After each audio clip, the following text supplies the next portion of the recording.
L'auteur de ce livre, c'est L'auteur de ce livre, c'est le bien-aimé frère Watchman Nee. L'auteur de ce livre, c'est le bien-aimé frère Watchman Nee.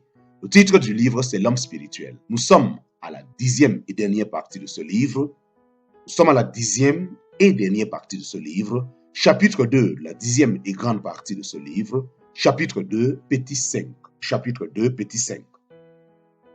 Dieu ne prend aucun plaisir à la maladie de ses enfants. Son amour lui fait plutôt désirer pour eux des jours paisibles et faciles. Mais il connaît le danger. Quand tout va bien et que nous avons une vie tranquille, nous sommes facilement portés à la louange, à exprimer notre amour pour lui, à le servir avec empressement dans la tâche qu'il nous a confiée. Dieu sait comme nos cœurs sont facilement portés à s'attacher à ses dons plutôt qu'à lui-même et à sa volonté. C'est pour cela qu'il permet à la maladie ou à quelques autres circonstances éprouvantes de venir sur nous afin que nous puissions voir si c'est bien sur lui que se portent nos désirs ou simplement sur ses dons. Si dans les jours d'adversité, nous ne désirons rien d'autre, c'est une indication que c'est vraiment Dieu que nous voulons. La maladie révèle sans peine si c'est la satisfaction de notre propre désir que nous sommes attachés. La maladie révèle sans peine si c'est à la satisfaction de notre propre désir que nous sommes attachés ou bien aux arrangements que Dieu a jugé bon de prendre. Quand nous persistons à caresser nos désirs personnels, de telles aspirations démontrent à quel point notre vie quotidienne est saturée de nos propres pensées. Aussi bien dans l'œuvre de Dieu que dans nos relations avec notre entourage, nous sommes opiniâtrement attachés à certaines idées et à certaines opinions. Et Dieu se voit obligé de nous amener aux portes de la mort pour nous apprendre que c'est pure folie que de lui résister. Il nous fait passer par des eaux profondes pour nous voir enfin briser, abandonner notre volonté propre, cette manière d'être qui lui déplaît souverainement. Que de chrétiens qui, dans leur vie de tous les jours, paraissent ne tenir aucun compte de ce que Dieu a dit et ne deviennent obéissants qu'après avoir été affligés dans leur corps. Aussi le Seigneur doit-il se résoudre à employer la seule méthode efficace, le châtiment, quand le langage persuasif de l'amour est resté sans effet. Le but de son châtiment est de briser la volonté propre. Tout chrétien malade devrait se juger sérieusement sous ce rapport. Outre le désir personnel et la volonté propre, une chose que Dieu hait dans le cœur du chrétien, c'est l'amour de soi. L'amour de soi est un danger pour la vie spirituelle et il est fatal aux œuvres de l'esprit. Si Dieu ne nous débarrasse pas de cet élément-là, il nous est impossible de faire de rapides progrès dans notre course spirituelle. L'amour de soi est en relation étroite avec notre corps. S'aimer soi-même, c'est chérir notre corps et notre vie. C'est pourquoi, pour détruire cet odieux trait de caractère, Dieu permet souvent à la maladie de venir sur nous. À cause de notre amour pour nous-mêmes, nous redoutons de voir notre corps s'affaiblir. Mais Dieu y veille. Il l'affaiblit. Il nous fait passer par la souffrance et quand nous nous attendons à une amélioration, voilà que la maladie s'aggrave. Nous désirons encore vivre, mais cet espoir semble s'éloigner de plus en plus.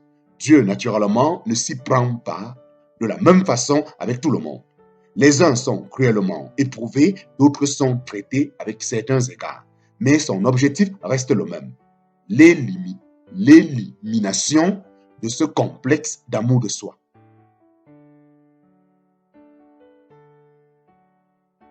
À cause de son amour pour lui-même, le chrétien cherche la guérison aussitôt qu'il est malade.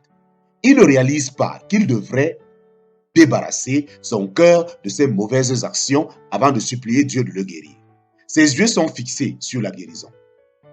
Il ne prend pas la peine de se poser certaines questions. Il ne se soucie pas de savoir pourquoi Dieu a permis cette maladie, de quoi il a à se repentir ou comment il devrait laisser s'achever l'œuvre de Dieu en lui. Il n'a Il n'a Dieu que pour sa propre faiblesse. Il est pressé d'être de nouveau vigoureux, aussi cherche-t-il partout le moyen de guérir. Pour hâter les choses, il plaide sa cause devant Dieu et fait appel à une compétence humaine. Quand un malade chrétien en est là, il est impossible à Dieu de réaliser son dessein en lui. C'est pourquoi certains d'entre eux n'obtiennent qu'une amélioration temporaire. Après un certain temps, le mal réapparaît. Comment peut-on espérer une guérison durable quand la racine de la maladie n'a pas été arrachée?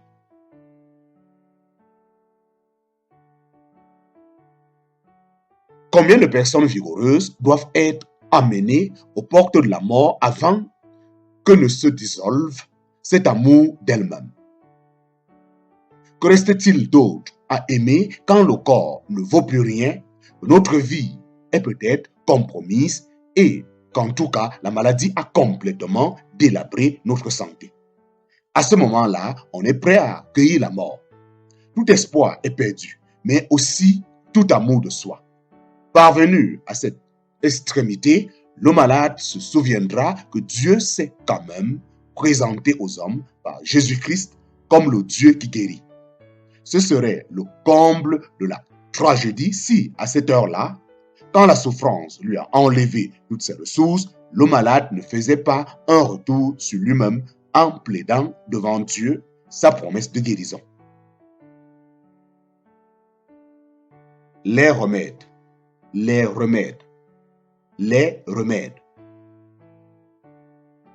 L'amour de soi a naturellement pour effet le recours à des moyens personnels. Au lieu de traiter en Dieu la racine de la maladie, les chrétiens préfèrent se soigner par des médicaments humains. Nous n'avons pas l'intention ici de perdre beaucoup de temps à discuter si un croyant peut utiliser des remèdes ou non. Mais ce que nous tenons à dire, c'est ceci. Puisque le Seigneur Jésus, dans le salut qu'il nous a procuré, a pourvu à la guérison de notre corps, ce ne peut être, semble-t-il, que par ignorance, sinon par incrédulité, que nous avons recours aux inventions humaines. Les chrétiens doivent-ils ou ne doivent-ils pas employer des remèdes? Le débat est ouvert entre les nombreux argumenteurs. Ils ont l'air de croire que si cette question est résolue, on tient la réponse à toutes les questions. Mais se rend-on compte que la vie spirituelle ne repose pas sur un principe de permission ou d'interdiction, mais sur les directions que Dieu donne de cas en cas? La question qui se pose pour nous est donc la suivante. Quand un croyant, à cause du souci qu'il a de sa personne, a recours à la médecine dans son désir de la guérison, est-il conduit par le Saint-Esprit ou sa façon d'agir émane-t-elle exclusivement de lui-même? Les chrétiens doivent-ils ou ne doivent-ils pas employer des remèdes? Le débat est ouvert entre les nombreux argumenteurs. Ils ont l'air de croire que si cette question est résolue, on tient la réponse à toutes les questions. Mais se rend-on compte que la vie spirituelle ne repose pas sur un principe de permission ou d'interdiction, mais sur les directions que Dieu donne de cas en cas? La question que se pose pour nous est donc la suivante. Quand un croyant, à cause du souci qu'il a de sa personne, a recours à la médecine dans son désir de la guérison, est-il conduit par le Saint-Esprit ou sa façon d'agir émane-t-elle exclusivement de lui-même? Dans la question du salut, la nature humaine est ainsi faite qu'après avoir traversé de nombreuses circonstances adverses, on est guère porté à être sauvé par la foi. On s'efforce habituellement de se sauver par ses œuvres. N'en est-il pas de lui-même? N'en est-il pas de même de la guérison du corps? N'en est-il pas de même de la guérison du corps? La bataille pour la guérison divine est même plus rude parfois que celle qui a pour enjeu le pardon du péché. Les croyants admettent qu'à moins de se confier en Jésus-Christ pour leur salut, ils ne pourront pas entrer au ciel. Mais pourquoi devraient-ils dépendre de l'intervention du Seigneur pour leur guérison quand il y a tant de moyens médicaux disponibles? Mais pourquoi devraient-ils dépendre de l'intervention du Seigneur pour leur guérison quand il y a tant de moyens médicaux disponibles? Notre attention ne doit donc pas se concentrer sur la question. Peut-on employer des remèdes? Mais sur celle-ci, avoir recours aux remèdes parce que c'est notre ligne de conduite, n'est-ce pas faire bon marché du salut de Dieu?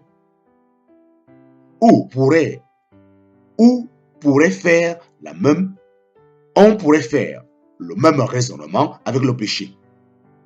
Pour aider les hommes à se bien conduire, le monde n'a-t-il pas créé de nombreuses écoles de philosophie, de psychologie, de morale et de bonne tenue pour ne rien dire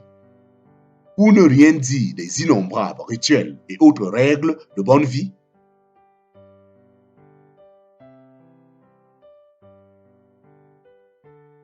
Quand un croyant, à cause du souci qu'il a de sa personne, a recours à la médecine dans son désir de la guérison, est-il conduit par le Saint-Esprit ou sa façon d'agir émane-t-elle exclusivement de lui-même? Dans la question du salut, la nature humaine est ainsi faite qu'après avoir traversé de nombreuses circonstances adverses, on est guère porté à être sauvé par la foi. On s'efforce habituellement de se sauver par ses œuvres. N'en est-il pas de même de la guérison du corps? La bataille pour la guérison divine est même plus rude parfois que celle qui a pour enjeu le pardon du péché. Les croyants admettent qu'à moins de se confier en Jésus-Christ pour leur salut, ils ne pourront pas entrer au ciel. Mais pourquoi, demandent-ils, devraient-ils dépendre de l'intervention du Seigneur pour leur guérison quand il y a tant de moyens médicaux disponibles?